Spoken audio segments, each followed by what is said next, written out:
আসসালামু আলাইকুম প্রিয় ভাইরা, আজ আপনাদের কাছে এমন একটি বিষয় নিয়ে আলোচনা করতে চলেছি যেটি সমাজে বহু প্রচলিত, কিন্তু তা রাসূল সাল্লাল্লাহু আলাইহি সাল্লামের হাদিস অনুযায়ী একেবারেই নাজায়েজ, অবৈধ। তা হলো সুদ খাওয়া। আল্লাহ তাআলা সুদখোর ব্যতীত আর কারো বিরুদ্ধে স্বয়ং যুদ্ধ ঘোষণা করেননি। তিনি বলেন, হে বিশ্বাসীগণ, তোমরা আল্লাহর তাকওয়া অবলম্বন করো এবং সুদের যা অবশিষ্ট আছে তা পরিত্যাগ করো, যদি তোমরা ঈমানদার হও। আর যদি তোমরা তা না করো, তাহলে আল্লাহ ও তার রাসূলের পক্ষ থেকে যুদ্ধের ঘোষণা শোনো। সূরা আল বাকারাহ আয়াত নম্বর 278 এবং 279। আল্লাহর নিকট সুদ খাওয়া যে কত মারাত্মক অপরাধ তা অনুধাবনের জন্য উক্ত আয়াতই যথেষ্ট। সুদবৃত্তি, দারিদ্র্য, মন্দা ঋণ পরিশোধে অক্ষমতা, অর্থনৈতিক স্থবিরতা, বেকারত্ব বৃদ্ধি, বহু কোম্পানি ও প্রতিষ্ঠানের দেউলিয়াত্ব ইত্যাদির ন্যায় কত যে জঘন্য ক্ষতি ও ধ্বংসের দিকে ব্যক্তি, সমাজ ও রাষ্ট্রকে ঠেলে দিচ্ছে তা পর্যবেক্ষক মাত্রই অনুধাবন করতে সক্ষম। প্রতিদিনের ঘাম ঝরানো শ্রমের বিনিময়ে যা অর্জিত হয়, সুদের অতল গহ্বর পূরণেই তা নিঃশেষ হয়ে যায়। সুদের ফলে সমাজে একটি বিশেষ শ্রেণীর উদ্ভব হয়। মুষ্টিমেয় কিছু লোকের হাতে ব্যাপক সম্পদ পুঞ্জীভূত হয়ে পড়ে।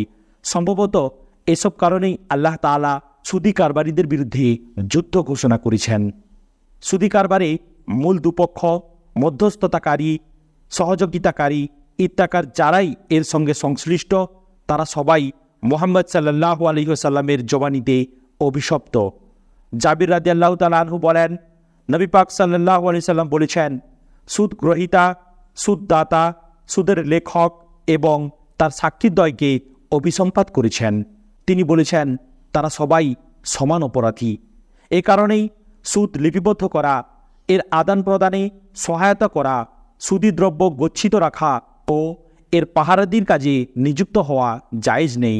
মোট কথা, সুদের কাজে অংশগ্রহণ ও যে কোনোভাবে এর সাহায্য সহযোগিতা করা হারাম। নবী সাল্লাল্লাহু আলাইহি ওয়াসাল্লাম এ মহা অপরাধের কদর্যতা ফুটিয়ে তুলতে বড়ই আগ্রহী ছিলেন।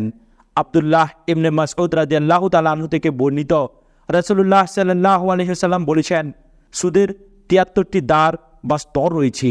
তার মধ্যে সহজতর স্তর হল নিজ মায়ের সাথে ব্যভিচারের সমতুল্য, আর সবচেয়ে কঠিনতম স্তর হল মুসলিম ব্যক্তির মানহানি। আব্দুল্লাহ ইবনে হানজালা রাদিয়াল্লাহু তাআলা আনহু থেকে বর্ণিত, রাসূলুল্লাহ সাল্লাল্লাহু আলাইহি সাল্লাম বলেছেন, জেনে শুনে কোনো লোকের সুদের 1 টাকা ভক্ষণ করা 36 বার ব্যভিচার করা থেকেও কঠিন। সুদ ধনী গরিব নির্বিশেষে সবার জন্য সর্বদা হারাম। সবাইকে তা পরিহার করতে হবে। কত ধনিক বণিক যে এ সুদের কারণে দেউলিয়া হয়ে গেছে তার কোনো ইয়ত্তা নেই। সুদের সর্বনিম্ন ক্ষতি হল মালের বরকত উঠে যাবে, পরিমাণে তা যতই স্ফীত হোক না কেন। রাসূলুল্লাহ সাল্লাল্লাহু আলাইহি সাল্লাম বলেছেন, সুদের দ্বারা সম্পদ যতই বর্ধিত হোক না কেন, তার শেষ পরিণতি হল নিঃস্বতা। সুদের হার কমই হোক আর চড়াই হোক, সবই কিন্তু হারাম। যেমন করে শয়তান দুনিয়াতে তার স্পর্শে কাউকে পাগল করে দেয়, তেমনি সুদখোর পাগল হয়ে হাসরের ময়দানে উত্থিত হবে। সূরা আল বাকারা আয়াত নম্বর 275। যদিও সুদের লেনদেন গুরুতর অন্যায়, তবুও মহান রাব্বুল আলামিন দয়াপরবশ হয়ে বান্দাকে তা থেকে তওবার উপায় বলে দিয়েছেন। মহান রাব্বুল আলামিন বলেন, যদি তোমরা তওবা করো তবে তোমরা তোমাদের মূলধন ফিরে পাবে। তোমরা না অত্যাচার করবে আর না অত্যাচারিত হবে। সূরা আল বাকারা আয়াত নম্বর 279। মুমিনের অন্তরে সুদের প্রতি ঘৃণা এবং তার খারাপ দিকগুলো সম্পর্কে তীব্র অনুভূতি থাকা একান্ত আবশ্যক। এমনকি যারা টাকা পয়সা ও মূল্যবান সম্পদ চুরি হয়ে যাওয়া কিংবা ধ্বংস হয়ে যাওয়ার ভয়ে সুদী ব্যাংকে জমা রাখে, তাদের মধ্যেও নিতান্ত দায় পড়া ব্যক্তির ন্যায় অনুভূতি থাকতে হবে, যেন তারা মৃত জীব ভক্ষণ কিংবা তার থেকেও কঠিন পরিস্থিতির সম্মুখীন হয়েছে।